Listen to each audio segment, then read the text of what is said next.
Bruno Gollnisch. Bonjour. Le Parlement européen a débuté ses travaux par une minute de silence à Marseille. Laura, Morane, deux jeunes filles ont été sauvagement assassinées par un terroriste.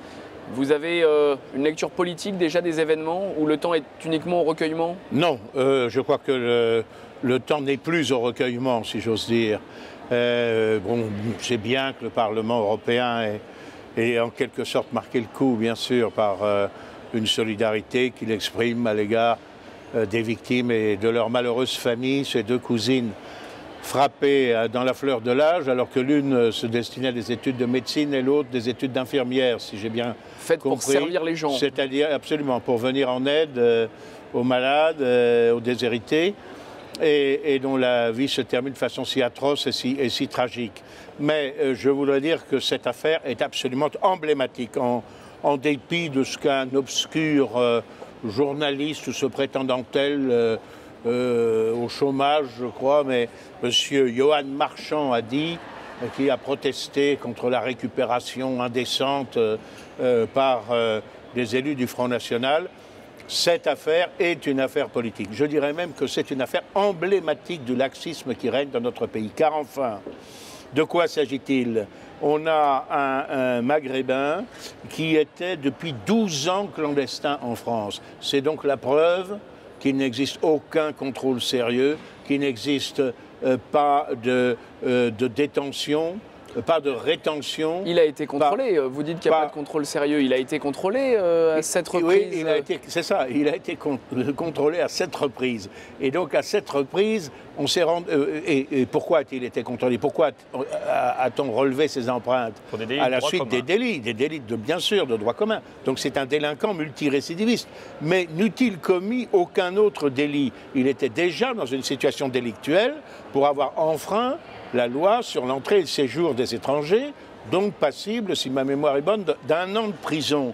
Or, il ne lui est rien arrivé de tout cela. Il a continué et son dernier méfait, un vol à l'étalage, eh bien, on l'a laissé circuler. La veille, parfaitement. L'avant-veille, le délit, la veille, il est en garde à vue et vous dénoncez sa libération, finalement. Il aurait dû être placé en rétention, il aurait dû être condamné et il aurait dû être expulsé sans attendre d'ailleurs, car c'est plus sûr, l'expiration de sa peine. Vous allez jusqu'à attaquer l'institution judiciaire? Bien sûr, oui, bien sûr. Je dois dire, j'ai des souvenirs, moi, de la justice lyonnaise, n'est-ce pas, qui trouvait tout à fait le temps. Parce que la garde à vue du délinquant et devenu terroriste, était à Lyon. Oui, c'était à Lyon, effectivement, et le parquetier de service n'a pas jugé utile de le placer sous les verrous. Bon, ce n'est pas comme le procureur Bernard Reynaud, que j'ai connu, moi, et qui trouvait tout à fait expédient de requérir contre les prétendus délits d'expression du député Gollnisch. Ah, pour ça, on trouvait le temps. Et en dépit du fait que j'avais été totalement innocenté par une instruction qui s'était terminée par un non-lieu parfaitement motivé, en violation du principe non bis in idem, le procureur Bernard Reynaud a requis ma condamnation devant le tribunal de grande instance. Et puis après, l'avocat général Salzman, qui a trouvé l'oreille complaisante du président Bréjou, de Madame Bordenave et de Monsieur Gramez, eux-mêmes conseillers à la Cour d'appel, avant que la Cour de cassation ne me rende justice. Alors, vous me permettrez de considérer pas que la justice est très mal utilisée. Mais il n'y a pas que la justice qui soit coupable, bien sûr, dans cette affaire. Il y a surtout le pouvoir politique. Les pouvoirs politiques qui se sont succédés. Vous accusiez, M. Collomb, que les trains, comprenez quand même, on a vu votre tweet, les trains ont été bloqués à la gare Saint-Charles et vous avez expliqué que ce n'est pas la peine de bloquer ces trains, ou que ce n'était pas cela la nécessité. Oui, c'est pas ça l'essentiel, bien sûr. L'essentiel, c'est de tarir le terreau d'où viennent ces gens-là. Bloquer plutôt l'immigration illégale bien sûr, que les trains... Bloquer l'immigration illégale, expulser les délinquants étrangers, avoir des centres de rétention suffisants pour y placer les étrangers en situation irrégulière, jusqu'à temps, parce que là c'est extraordinaire, on apprend, on savait, moi je le savais déjà, par exemple, à l'occasion de cette affreuse affaire, que finalement on ne peut pas placer en rétention des gens dont on ignore la nationalité et l'état civil. C'est-à-dire qu'il suffit qu'ils balancent dans les chiottes leur passeport à l'arrivée à Roissy, et puis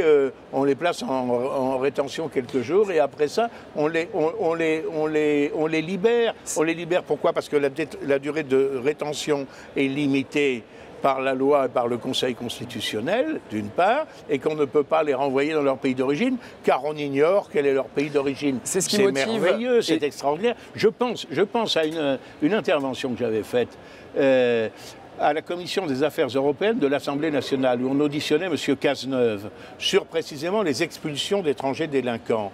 Et je disais à M. Cazeneuve, mais est-ce que vous ne croyez pas que, par exemple, mettons sur la frontière avec la Belgique, quand vous expulsez par Sedan un étranger, il revient le lendemain par Charleville-Mézières. M. Cazeneuve avait trouvé très malin d'ironiser sur ma question, comme si j'avais ignoré que Sedan et Charleville-Mézières étaient en France. Bien sûr, je parlais des postes frontières entre ces villes, au large de ces villes, sur la frontière belge, naturellement. Bon, eh bien, c'est exactement ce à quoi nous assistons. Mais quand le Parlement national, le Parlement français, légifère sur les lois pour une nouvelle loi antiterroriste, le Front National a annoncé qu'ils allaient voter contre. Alors on ne comprend plus vos positions. Mais ils votent contre de façon très cohérente, parce que cette loi antiterroriste, si elle restreint un certain nombre de libertés civiles, elle ne règle rien. Elle ne règle rien, elle ne s'attaque pas au terreau, précisément d'où est issu ce djihadisme, qui porte atteinte aussi d'ailleurs par la crainte qu'il suscite à un certain nombre de Français issus de l'immigration qui, eux, se comportent parfaitement bien et sont même parfois d'ardents patriotes. Je pense à ceux qui sont dans l'association Égalité Réconciliation, par exemple, ou d'autres. Une minute de silence a donc été rendue par le Parlement européen en ouverture de session à Strasbourg à ces deux malheureuses victimes, après quoi le Parlement a tenu ordinairement séance et a notamment modifié son ordre du jour afin d'y inscrire un débat sur les récents problèmes survenus en Catalogne. Oui, je suis d'ailleurs intervenu parce que, évidemment, il y avait deux camps pour l'intitulé de ce débat. Il y en a, les uns voulaient intituler le débat relativement à la situation de la violation de l'ordre constitutionnel, etc. Des droits de l'homme. Et des débats en Catalogne, et les autres pour la violation des droits de l'homme et des violences policières. Alors, selon que l'on prenait un titre ou un autre, ça préjugeait du contenu de ces débats. Écoutez, j'ai eu beaucoup de sympathie pour la Catalogne. Je reconnais que la Catalogne a une particularité culturelle, voire économique par rapport au reste de l'Espagne, mais je suis extrêmement inquiet parce que on peut voir ce mouvement de deux façons différentes. On peut y voir, d'une part, la revendication du fait national et de l'indépendance nationale, qui demeure finalement une constante de l'âme humaine, serais-je tenté de dire, et qui montre d'ailleurs que les tentatives mondialistes qui nient ces identités nationales sont contre nature. Mais on peut aussi y voir une étape dans la désagrégation des nations européennes. Et cette éclosion des particularismes m'inquiète. J'ai l'impression que la nation et les États qui les protègent, qui sont l'entité juridique, disposant de la souveraineté et chargés de protéger ces nations, sont attaqués aussi bien par en haut, c'est-à-dire qu'on veut les déposséder de quantité de prérogatives au profit d'un pouvoir supranational, c'est ce que propose en clair M. Macron, et aussi par en bas, c'est-à-dire qu'on voudrait les désagréger. Il est certain que le thème du régionalisme qui nous parle, qui dans ma tradition politique, moi je ne viens pas d'une tradition politique jacobine. Vous reconnaissez une identité régionale, une influence culturelle en province, oui, ça existe à mon avis, ça existe, mais c'est extrêmement délicat à prendre en compte parce que, indiscutablement, et je vous renvoie par exemple aux travaux de M. Hillard et de beaucoup d'autres, il y a une volonté organisée de l'euromondialisme qui tente à faire éclater les États et les nations grâce aux faits régionaux. Il est certain que les eurocrates ne rêvent que d'une chose, c'est d'avoir comme interlocuteur une centaine de collectivités locales, en quelque sorte, plus ou moins autonomes, plus ou moins indépendantes, entre guillemets, et qui seront beaucoup plus dociles que les États actuels. Alors, ça me paraît inquiétant. J'ai vu la réaction de mes collègues britanniques qui paraissent soutenir l'indépendantisme catalan. Je leur ai dit le soir en privé, faites attention parce que il me semble que les prochains sur la liste, c'est l'Écosse. Ah non, non, non, pas du tout, nous sommes très confiants, les Écossais veulent rester dans le Royaume-Uni. Ils veulent rester dans le Royaume-Uni pour le moment, mais tout ceci est à placer dans une perspective dynamique. À mon avis, après la Catalogne en Espagne, ce sera par exemple la Galice dont la langue, le gallego est en fait la matrice du portugais, est très différente assez différente du castillan. Bon, et qui a des particularités aussi, ça sera, je ne sais pas, ça sera peut-être les Baléares ou autre chose. Les Baléares, c'est un peuplement plutôt catalan. Mais, et nous aurons, nous-mêmes en France, il y a un problème avec le régionalisme ou l'indépendantisme corse. Ou les Bretons, ou les Alsaciens, on agitera ça de façon artificielle. Une Occitanie et une langue occitane. Or, il y a des langues occitanes, c'est-à-dire comme le breton. Hein, le parler du Trégorois n'est pas celui du Bigoudin. Bon, encore une fois, je comprends que l'on soit attaché aux cultures, aux langues régionales, mais je m'inquiète de voir qu'elles deviennent une arme contre les unités nationales. Bruno Gollnisch, vous portez également un jugement sur l'action de l'Union européenne relativement à son immixtion dans les politiques nationales, tant dans l'Union européenne même que dans les pays étrangers. Oui, parce que on voit bien l'embarras des alliés ici, le groupe PPE, le groupe Informe, le groupe soi-disant démocrate chrétien, qui est peut-être démocrate, chrétien, ça reste largement approuvé, et qui cogère ce Parlement avec les socialistes. Alors, comme M. Rajoy, le Premier ministre espagnol, est un des leurs, ils ne veulent pas trop l'ennuyer, alors ils voudraient bien qu'on ne vote pas de résolution. Et effectivement, c'est difficile quand même de dire qu'il ne va pas y avoir de débat. Alors, on va y avoir un débat. Mais sans doute, il ne va pas y avoir de résolution. C'est d'autant plus grotesque que ce Parlement ne cesse de voter des résolutions relatives à des pays pour lesquels nous n'avons aucune compétence. Nous pratiquons une ingérence systématique dans les affaires intérieures des autres États. Rien qu'à cette session, on va se préoccuper, par exemple, de la situation des albinos au Malawi. Alors, qui est un pays d'Afrique. Un petit pays d'Afrique. Alors je sais que c'est très, très triste la situation de ceux qui, par suite de cette malformation génétique, si vous voulez, sont... si je voulais faire une mauvaise plaisanterie, je dirais c'est formidable, c'est la première fois que ce Parlement européen se préoccupe du sort des Blancs. Habituellement, quand les Blancs sont molestés, se restent dans leur pays d'origine, ça les laisse tout à fait indifférents. Mais plus sérieusement, non, c'est vrai que c'est préoccupant. Est-ce que c'est au Parlement européen de donner des leçons au Malawi ?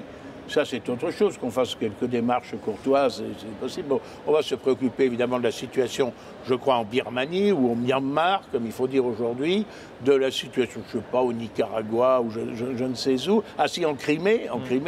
Bon, enfin bref, c'est d'ailleurs assez extraordinaire. La différence en Crimée, il y a une évidente majorité écrasante qui, dans le cadre d'un référendum, a voté pour le rattachement à la Russie.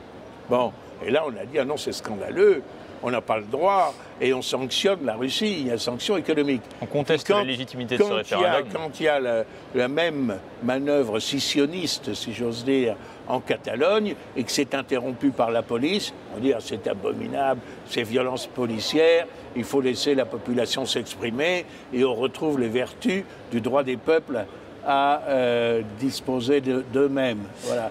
Encore une fois, 2 poids, 2 mesures. Alors, moi, je crois qu'il faut qu'on balaie devant notre porte et qu'on cesse de donner des leçons au monde entier. Chacun ne s'en portera que mieux. En revanche, une grande leçon, celle donnée par Marine Le Pen dimanche à Poitiers. Oui. Elle a réalisé un discours sur l'Europe, l'Europe que vous voulez, l'Europe que souhaite le Front National. Vous saluez le discours de Marine Le Pen, on vous a vu à la sortie de Poitiers avec les journalistes, vous félicitant de ce discours. Félicitant Marine de son discours, oui, c'est un sentiment sincère parce qu'elle a posé de façon tout à fait cohérente, de façon tout à fait rationnelle les bases de la définition de cette Europe que nous voulons. Et elle a bien montré qu'être contre l'évolution actuelle désastreuse de l'Union européenne et le dire ici, au cœur du système, c'est une chose. Être contre l'Europe en tant que réalité historique, économique, culturelle, c'est autre chose. Comment va se continuer ce travail ? C'est parce que nous sommes fidèles aux traditions européennes, comme j'ai eu souvent l'occasion de le dire, à la vraie tradition européenne, que nous sommes en faveur de la liberté et de l'égalité des nations. Comment continuer ce travail quand vous avez perdu les élections présidentielles ? Ah, mais c'est le rôle de l'opposition que de non seulement critiquer, mais de proposer. Et ce que Marine a développé à Poitiers, c'est en quelque sorte un appel à proposition. Elle a nommé également, enfin, elle a fait nommer par notre comité national, elle a proposé la nomination de Nicolas Bay, précédemment secrétaire général, comme vice-président chargé des affaires européennes. Et j'apporterai, moi, une contribution circonstanciée sur ce qu'à mon avis, il est possible de conserver dans la coopération, la libre coopération entre les nations d'Europe, qui n'a rien à voir avec le système qu'on nous prépare. Enfin, Bruno Gollnisch, votre traditionnel coup de gueule du réac, qui parfois est aussi un coup de cœur. Lequel des deux nous réservez-vous? Alors les deux. D'abord, j'ai un coup de gueule contre, c'est vrai, cette obsolescence programmée des cartouches d'encre d'imprimante. Le prix de l'encre d'imprimante étant très supérieur à celui des parfums les plus chers. Vous savez que pas 1 litre de parfum, ça coûte plusieurs milliers d'euros, mais 1 litre d'encre d'imprimante, alors que ce ne sont quand même pas les mêmes ingrédients ni les mêmes recherches, c'est encore plus cher. Autrement dit, les constructeurs vous vendent les imprimantes pas très chères et se refont ensuite sur le prix de l'encre. Soit d'ailleurs, à la limite, mais ce qui est tout à fait scandaleux et ce dont je m'étais rendu compte. Moi, j'ai une imprimante Hewlett-Packard, pour ne pas la nommer. Trop tard. Très bon. Comment ? Trop tard. Vous l'avez nommé. Voilà. On va croire que les lobbyistes de Hewlett-Packard... Très bon matériel, mais il y a les 4 cartouches de rigueur, le noir, et puis le cyan, magenta et yellow, c'est-à-dire noir, rouge, enfin les couleurs fondamentales, noir, rouge et bleu. Bon, et j'étais très surpris de voir à certains moments qu'il fallait que je change tout ça, parce que les cartouches de couleur étaient épuisées, alors que je n'avais pratiquement pas utilisé la couleur. J'ai compris pourquoi, c'est parce que c'est effectivement programmé. Et je dois dire, voilà, je rends hommage à une adversaire politique, c'est Madame Ségolène Royal, qui a fait voter une loi qui interdit cette obsolescence programmée, par laquelle un certain nombre de fabricants programment à l'avance le moment où leur matériel va devenir inutilisable afin de provoquer d'autres comportements d'achat. Et votre coup de cœur? J'ai vu qu'il y a une association de consommateurs qui s'est emparée de ça et je les en félicite. Coup de cœur, il faut terminer. Le coup de cœur, c'est l'initiative en particulier de mon ami Bernard Anthony, dont je salue le courage, l'intelligence, qui va, avec les faibles moyens qui sont les siens, et ceux du comité Solzhenitsyn et d'autres associations, commémorer les 100 ans du communisme. Parce qu'on nous bassine tout le temps avec le devoir de mémoire. Il ne se passe pas un jour sans qu'on nous parle de la barbarie du régime national-socialiste, etc. Moi, je suis opposé à tous les totalitarismes. Mais avant le national-socialisme, le communisme tuait. Pendant le national-communisme, il tuait toujours. Socialisme. Et depuis la chute du national-socialiste, il continue de tuer. Alors, je crois qu'il faudrait quand même s'intéresser au communisme. Le communisme, ce sont les 100 ans de la prise du pouvoir de l'immense empire russe par la révolution bolchevique en 1917. Ça a été le premier pays à passer sous la coupe du communisme dans des circonstances terribles que vont appeler Bernard Anthony et ses amis dans un colloque qui aura lieu je crois, 11 octobre, si je ne me trompe. Non, pardon, le 14 octobre. Samedi 14 octobre à Paris. Voilà, à Paris, Maison Maison de la Chimie. C'est 28 rue Saint-Dominique, Maison de la Chimie, de 15h à 19h. J'incite ceux qui m'entendront à y aller et à les soutenir. Je crois que les inscriptions se font sur le site du Salon Beige. Et le prix d'entrée est de 15 €. Merci Bruno Gollnisch. 15 € et réduction pour ecclésiastiques et étudiants, je crois. Un reportage y sera projeté. Je crois que vous avez été interrogé dans ce cadre-là. J'ai été interrogé dans ce cadre-là, dans les studios très professionnels de cette télévision privée que l'on peut recevoir par Internet, TV Liberté, et qui a eu en plus la gentillesse de me consacrer récemment avec comme principal animateur Martial Bildt et tout un panel de journalistes talentueux, une émission qui s'appelle Bistro Liberté, qui était fort sympathique et À intéressante. retrouver sur votre chaîne YouTube. Et dans laquelle Voilà. de très beaux dessins ont été produits de vous. Oui, par Ignace, dessinateur de talent. À bientôt Bruno Gollnisch. À bientôt. Au revoir.